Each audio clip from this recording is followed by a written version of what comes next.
जी अस्सलाम वालेकुम स्टूडेंट्स। अच्छा बेटा, आज हम फोर्थ स्टेप पढ़ेंगे डाटा साइंस लाइफ साइकिल का, एनालाइजिंग डाटा। नंबर 1 पे हमारे पास जो आया था वो था अंडरस्टैंडिंग द प्रॉब्लम। सेकंड पे हमारे पास था कलेक्टिंग डाटा। नंबर 3 पे हमारे पास था cleaning data and validating data. अब हमारे पास बात आती है एनालाइजिंग डाटा। एनालाइजिंग डाटा हम किसे कहते होते हैं? एनालाइजिंग डाटा के अंदर आपस लिखा गया कि this is where we look at the data to find patterns. इसके अंदर हमने क्या चीज तलाश करनी होती है? पैटर्न्स को देखना होता है, ट्रेंड्स को देखना होता है, और हमारे जो क्वेश्चंस होते हैं उसके मुतालिक जो हमारे आंसर्स स्टेप नंबर 1 में पूछे गए थे। अब आपने यहाँ पर एक चीज याद रखनी है कि जो चीज हमें रिक्वायर्ड थी अंडरस्टैंडिंग दी प्रॉब्लम में, मतलब कि स्टेप नंबर 1 में, ठीक है, वो क्वेश्चंस हमारे पास यहाँ पर आ चुके हैं कि नहीं आ चुके हैं। ठीक है, तो आपके पास यहाँ पर देखा जाता है पैटर्न्स को, ट्रेंड्स को और क्वेश्चन आंसर्स को। ठीक है, ये हम पैटर्न्स को भी आगे डिस्कस करते हैं और ट्रेंड्स को भी आगे डिस्कस करते हैं, ये क्या चीज होती है। अच्छा, आप अपने एक एग्जांपल देख लें। एग्जांपल के मुताबिक आपस क्या बताया गया? आपकी बुक के अकॉर्डिंग बताया गया था, जो कि नंबर 1 आपस जो एग्जांपल थी वो क्या थी? Students responses about their favourite sports. मतलब कि हमने देखना था कि फेवरेट स्पोर्ट्स क्या है स्टूडेंट्स का और उनका स्टडी का टाइम क्या है।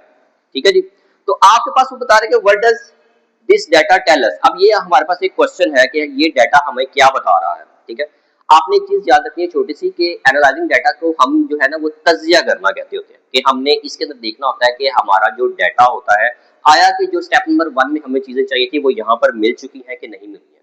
मतलब कि डाटा को हमने समराइज करना होता है, पैटर्न्स को देखना होता है कि हमारे पास पैटर्न्स मींस ये होता है कि हमारा जो स्पोर्ट था, जैसे कि हमने देखा कि यार किन बच्चों को कौन कौन से स्पोर्ट्स पसंद है। अब क्रिकेट किस बच्चे को पसंद है, फुटबॉल किस बच्चे को पसंद है। ठीक है, ये हमारे पास पैटर्न्स होते हैं, इनको हम ट्रेंड्स भी कहते होते हैं। अच्छा, आगे वो क्या बता रहे हैं कि दिस स्टेप हेल्प्स। अब ये क्या है हमारे पास? ये हमें मदद करता होता है कि अस मेक डिसीजंस। इसकी वजह से हम जो है ना वो डिसीजंस लेते होते हैं, फैसला कर पाते हैं कि आया कि हम बच्चों के लिहाज से। अब देखें कि ये आपस उसने एग्जांपल क्या दी है फेवरेट स्पोर्ट की, कि किन बच्चों को कौन सा स्पोर्ट पसंद है। अगर जिन बच्चों को क्रिकेट ज्यादा पसंद है तो डेफिनेटली हम उन बच्चों को क्रिकेट जो है ना वो ज्यादा इन करवाएंगे। इसी तरीके से अगर किसी बच्चे को हॉकी पसंद है तो हम उसको हॉकी की तरफ लेके जाएंगे।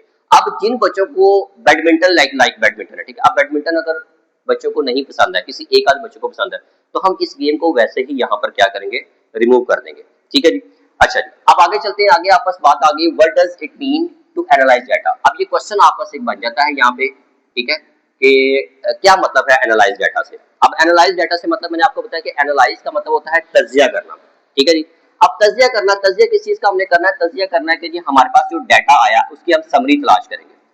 मतलब समरी क्या है? समरी के अंदर वो बता रहा है कि how many students choose each option, कि कितने स्टूडेंट्स ने एक ही ऑप्शन को क्या किया? चूज किया। जैसे कि क्रिकेट था, ठीक है, या हॉकी था, बैडमिंटन था, ठीक है, इस तरीके से फुटबॉल है। कितने स्टूडेंट्स ने जो है ना कौन सी गेम जो है वो ज्यादा लाइक की है। ठीक है जी, तो वो यहाँ पर बात करते हैं कि वो उसको चूज करेगा। ठीक है, ये हमारी क्या कहलाएगी? नंबर 1 पे समरी होगी हमारी। इसके बाद वो बात कर रहा है कि second question compare different groups. अब डिफरेंट ग्रुप से मतलब ये है कि यहाँ पे जो ग्रुप्स आ रहे हैं, एक ग्रुप बॉयज का आ रहा है और एक ग्रुप किसका आ रहा है? गर्ल्स का आ रहा है। मतलब कितने बॉयज ने कौन सी स्पोर्ट पसंद की है और कितने गर्ल्स ने कौन सी स्पोर्ट पसंद की है। इसके बाद मॉर्निंग में जो है, ठीक है, बच्चे खेलना पसंद करते हैं या फिर इवनिंग में बच्चे खेलना पसंद करते हैं। अब यहाँ पर आपका जो है मॉर्निंग और इवनिंग में आपने एक चीज याद रखनी, यहाँ पर मॉर्निंग और इवनिंग में आपका स्टडी टाइम भी कैलकुलेट होगा। ठीक है जी, यहाँ पर आपका स्टडी टाइम भी कैलकुलेट होगा। अच्छा जी, इसके बाद बात आती है कि फाइंड पैटर्न्स। पैटर्न से मतलब क्या होता है? पैटर्न से मतलब ये होता है कि वो कह रहे हैं कि जी मोस्ट स्टूडेंट प्रेफर फुटबॉल। ठीक है जी, अब वो कह रहे हैं कि जी कितने स्टूडेंट्स ऐसे हैं जिन्होंने फुटबॉल लाइक किया हुआ है। ठीक है, तो फुटबॉल लाइक किया, वो कह रहे हैं कि eight playing in the evening. ठीक है, अब हो सकता है कि इस फुटबॉल की जगह पे बच्चे जो है वो ज्यादा क्रिकेट भी पसंद करें, लेकिन हमारे पास आपकी बुक के अकॉर्डिंग क्या बताया कि कितने स्टूडेंट्स जो है ना, ठीक है, वो फुटबॉल पसंद करते हैं। तो ये एक पैटर्न है। ठीक है, इससे हमें पता चल जाएगा कितने बच्चे क्या चीज पसंद कर रहे हैं। ठीक है जी, ओके, तो ये आपस एक शॉर्ट क्वेश्चन के तौर पर ये बन सकता है, आपने चीज याद रखनी है। अच्छा, इसके बाद मजीद बात आती है कि आपस बताया गया कि काउंट्स। काउंट्स में उसने बताया कि जी कितने ज्यादा स्टूडेंट्स हैं, ठीक है, हाउ मेनी, और उसके बाद बता रहे हैं कि हम इसका एवरेज भी फाइंड कर सकते हैं और इसके बाद हम इसके अंदर फ्रीक्वेंसी भी फाइंड कर सकते हैं। ठीक है, तो एवरेज भी यहाँ पर फाइंड कर सकते हैं और फ्रीक्वेंसी भी यहाँ पर हमारे पास फाइंड हो सकती है। अच्छा जी, नेक्स्ट हमारे पास बात आती है टूल्स फॉर एनालिसिस। अब यहाँ पर जो है ना हमने डाटा को समराइज कर लिया हुआ है। ठीक है, हमने अपने पैटर्न्स देख लिए हैं, मतलब हमने अपने डाटा को एनालाइज कर लिया हुआ है। अब यहाँ पर एक आपस शॉर्ट क्वेश्चन के तौर पर एक और क्वेश्चन बन रहा है, ठीक है, जो कि आपको एक इंपॉर्टेंट पार्ट है ये इसका।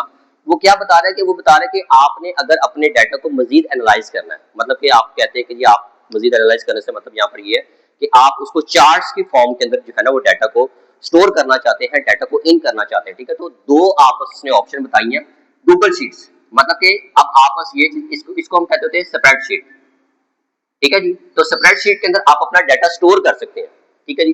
फिर उसने बताया कि जी माइक्रोसॉफ्ट एक्सेल, आप एक्सेल के अंदर भी अपना डाटा स्टोर कर सकते हैं।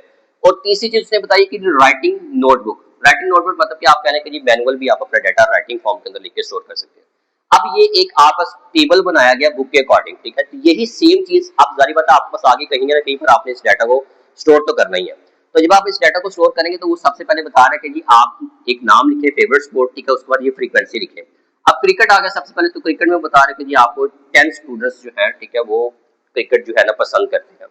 फुटबॉल जो है वो 5 स्टूडेंट्स पसंद कर रहे हैं, हॉकी जो है वो 4 स्टूडेंट्स और बैडमिंटन एक स्टूडेंट सिर्फ पसंद कर रहा है। अब इसका मतलब ये कि ये हमारे पास एक फ्रीक्वेंसी इसकी निकल आई है कि कितने स्टूडेंट्स क्या पसंद कर रहे हैं। तो ये एक आपका पास एक पैटर्न आ गया और ये सारे का सारा डाटा आप किस फॉर्म के अंदर स्टोर कर सकते हैं, टेबल की फॉर्म में, जो कि आपको माइक्रोसॉफ्ट एक्सेल में भी मिलेगा और गूगल शीट्स पे भी आपको मिल जाएगा। और अगर आप मैनुअली उसको वैसे ही बॉक्स बनाना चाहते हैं तो आप वो भी बना सकते हैं, ठीक है जी। तो ये आपके पास जो है ना, ठीक है, आपका जो एक प्रॉपर वे के अंदर आपके पास एक पैटर्न आ गया जिसके अंदर हमें पता चल रहा है कि कितने स्टूडेंट्स जो है वो क्या चीज लाइक कर रहे हैं।